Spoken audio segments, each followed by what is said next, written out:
The year is 1967. The world watches with bated breath as a tiny nation, just 19 years old, faces off against a coalition of hostile neighbors. In the scorching sands of the Middle East, a powder keg is about to explode, setting in motion a conflict that would reshape the geopolitical landscape for generations to come. This is the story of the Six-Day War, a conflict etched in history as much for its brevity as for its brutality, a war that some hail as a military miracle while others view through the lens of conspiracy. In a breathtaking display of military prowess, Israel, outnumbered and outgunned, delivered a crushing defeat upon the combined forces of Egypt, Syria and Jordan. In 6 short days, the course of the Middle East was irrevocably altered, leaving in its wake a legacy of disputed territories, simmering resentments, and a conflict that continues to cast a long shadow on the region. Was this stunning victory a testament to Israel's military genius, a David versus Goliath triumph against all odds? Or were there other forces at play, hidden machinations that orchestrated this seemingly improbable outcome? This is a story of high-stakes diplomacy, of brinkmanship and miscalculation, of military strategies both daring and desperate. It's a story of leaders under immense pressure, of soldiers fighting for their lives, and of civilians caught in the crossfire.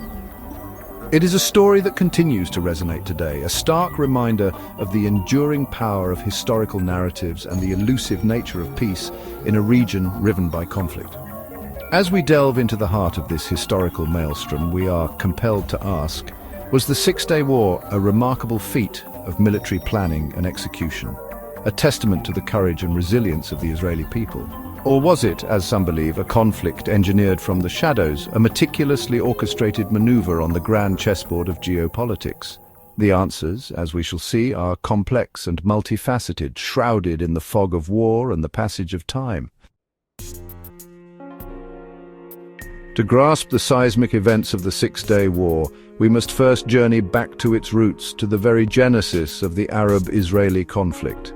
The embers of this enduring struggle were ignited in the aftermath of World War I, fueled by the dismantling of the Ottoman Empire and the rise of 2 competing nationalisms: Zionism, advocating for a Jewish homeland in Palestine, and Arab nationalism, seeking self-determination for the Arab population already residing there.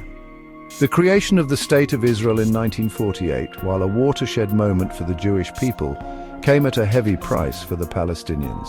The ensuing conflict, known as the Nakba, or catastrophe in Arabic, witnessed the displacement of hundreds of thousands of Palestinians from their ancestral lands, sowing the seeds of bitterness and resentment that would fester for decades to come.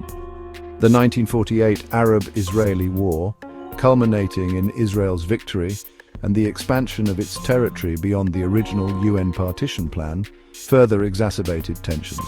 The Arab world refused to recognize Israel's legitimacy, viewing it as an illegitimate entity carved out of Palestinian land. This fundamental disagreement over Israel's right to exist formed the bedrock of the Arab-Israeli conflict, a seemingly intractable dispute with far-reaching consequences. In the years leading up to the Six-Day War, the region remained a tinderbox, marked by frequent border clashes, terrorist attacks, and a relentless propaganda war. The Cold War further complicated the situation, with the Soviet Union aligning itself with the Arab states and the United States backing Israel. This superpower rivalry played out on the world stage, turning the Middle East into a volatile battleground for ideological and geopolitical supremacy. The stage was set for a major conflagration as the 1960s unfolded, with tensions between Israel and its Arab neighbors reaching a fever pitch. Gamal Abdel Nasser, the charismatic president of Egypt, emerged as a leading figure in the Arab world, his pan-Arabist rhetoric and defiance of the West striking a chord with millions across the region. Nasser's decision to nationalize the Suez Canal in 1956, a vital waterway for international shipping, had already brought Egypt into direct conflict with Britain, France and Israel.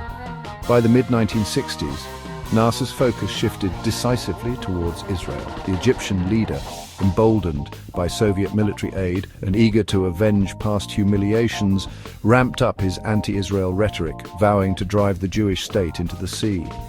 Egypt's military buildup, coupled with its alliance with Syria and Jordan, raised alarm bells in Israel, amplifying fears of an impending existential threat. Adding fuel to the fire was Egypt's closure of the Straits of Tiran to Israeli shipping, effectively imposing a blockade on the port of Eilat, Israel's gateway to the Red Sea. This act, considered an act of war by Israel, further heightened tensions and brought the region to the brink of a full-blown conflict. Israel, acutely aware of its precarious position, adopted a preemptive strike doctrine, believing that a decisive military victory was the only way to guarantee its survival. This doctrine, rooted in the traumatic memory of the Holocaust and the fear of annihilation, would have profound implications for the course of the war. As diplomatic efforts faltered and the drums of war grew louder, both sides braced themselves for a confrontation that seemed all but inevitable. Section 4. Operation Focus, Israel's lightning strike. June 5, 1967. Dawn breaks over the Middle East, casting an eerie glow on the desert sands. In a matter of hours, the region would be engulfed in flames, the fragile peace shattered by the roar of jet engines and the thunder of artillery. At 7:45 a.m. local time, Israeli warplanes soared across the Egyptian skies, marking the start of Operation Focus, a preemptive airstrike that would alter the course of the six-day war. Caught off guard by the swiftness and ferocity of the Israeli attack, the Egyptian Air Force was decimated within hours. Hundreds of Egyptian aircraft, many still on the ground, were reduced to smoldering wreckage, crippling Nasser's air power and handing Israel complete air superiority.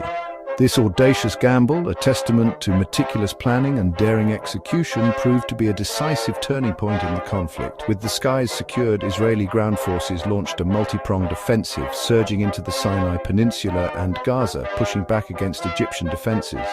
The element of surprise, coupled with superior tactics and training, gave the Israelis a critical advantage in the early stages of the war. The swiftness and decisiveness of Israel's initial strike sent shockwaves through the Arab world.